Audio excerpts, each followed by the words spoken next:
حضرت حسن بصری رحمۃ اللہ تعالی علیہ اپنی توبہ کا واقعہ بیان فرماتے ہیں۔ وہ فرماتے ہیں کہ میں امیر کبیر شخص تھا، بہت امیر تھا اور بصرہ کی گلیوں میں غریبوں کی خدمت کیا کرتا تھا۔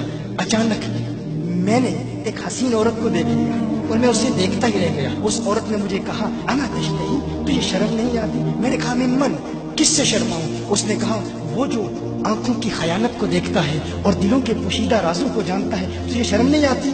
تجھے حیا نہیں آتی؟ کہا اس کا جملہ تو بہت بڑا تھا۔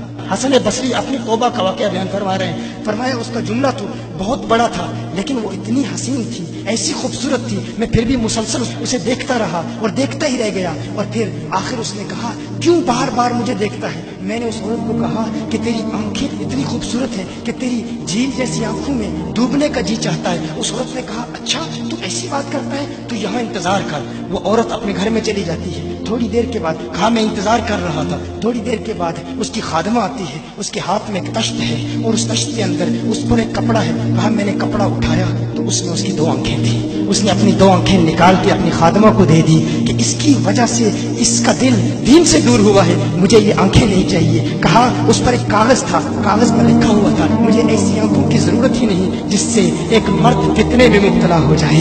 میری بہنیں جو اس گفتگو کو سن رہی ہیں ان کی بارگاہ میں بھی عرض ہے، وہ بہنیں جو گھنٹوں آئینے کے سامنے کھڑی رہتی ہیں فقط اس نیت سے کہ اپنے بالوں کو یوں سنواریں کہ مردوں کو فتنوں میں مبتلا کریں، یا کسی دکان میں جا کر کپڑے خریدتے وقت ان کے ذہن میں فقط یہی خیال ہوتا ہے ایسے کپڑوں کا انتخاب کریں گی کہ جن سے مردوں کو فتنے میں مبتلا کریں گے۔ یہ بھی امت کی بیٹی ہے جس کی ایک دا سے ایک شخص ولی کامل بن گیا، حسن بصری بن گیا۔ حسن بصری فرماتے ہیں جب اس کی آنکھیں دیکھی میں تحکم کھو بیٹھا، میں زار و قطار رو رہا تھا۔ روتے ہوئے میں گھر چلا گیا، پوری رات میں روتا رہا، پوری رات توبہ کرتا رہا، استغفار کرتا رہا۔ حسن بصری فرماتے ہیں فجر کی اذان سنی، اچانک خیال آیا اس عورت کا شکریہ تو ادا کروں کہ جس نے اپنی آنکھیں میرے لیے، میرے دین کے لیے، میرے ایمان کے لیے اور توبہ پر استقامت کی خاطر قربان کر دی۔ کہا میں اس کے گھر گیا، جو ہی اس کے گھر پہنچا تو ادھر اس کا جنازہ نکل رہا تھا، اس کی موت واقع ہو چکی تھی۔ کہا میں رات گھر آیا، میں رات سو گیا، میری آنکھ بند ہوئی، میں نے اس عورت کو خواب میں دیکھا۔ میں نے کہا کوئی نصیحت کر۔ اس عورت نے کہا کہ جب تنہائی میں ہو اللہ کا ذکر کرتے رہو، اور جب صبح کرو تو استغفار کرو، شام کے وقت استغفار کرو۔ کہا میں نے اس وقت توبہ کر لی، ایک عورت میری توبہ کا سبب بنی، ایک عورت کی وجہ سے مجھے توبہ پر استقامت ملی۔ یہی حسن بصری پھر وہ واقعہ بھی آتا ہے، وہ دور بھی آتا ہے، ان کا ڈر کتنا ہے، ان کا تقویٰ کتنا ہے، پرہیزگاری کتنی ہے۔ یہی حسن بصری، ایک دن ایک شخص نے حسن بصری رضی اللہ تعالی عنہ سے کہا ہے حسن بصری کیا آپ جانتے ہیں کہ جہنم سے جو شخص سب سے آخر میں جہنم سے نکالا جائے گا اور پھر یا حنانو یا منانو پڑھتا ہوا جہنم سے باہر نکلے گا؟ حسن بصری فرماتے ہیں کاش میں وہ شخص ہوتا، کاش میں وہ شخص ہوتا۔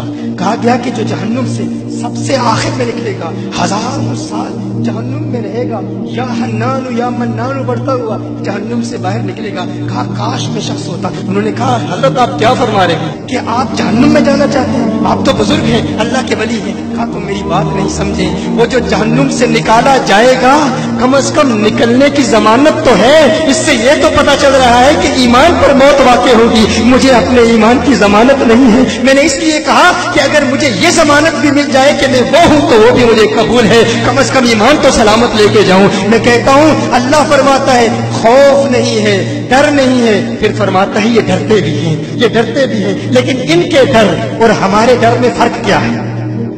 ان کے ڈر اور ہمارے ڈر میں فرق کیا ہے؟ وہ ایک سے ڈرتے ہیں، کسی دوسرے سے نہیں ڈرتے۔ فرق کیا ہے؟ وہ ایک سے ڈرتے ہیں، ایک سے ڈرتے ہیں، کسی دوسرے سے نہیں ڈرتے۔ ہم اس ایک سے نہیں ڈرتے، اسی لیے ہر ایک سے ڈرتے ہیں۔ یہ فرق، ہم اس ایک سے نہیں ڈرتے، اسی لیے ہر ایک سے ڈرتے ہیں۔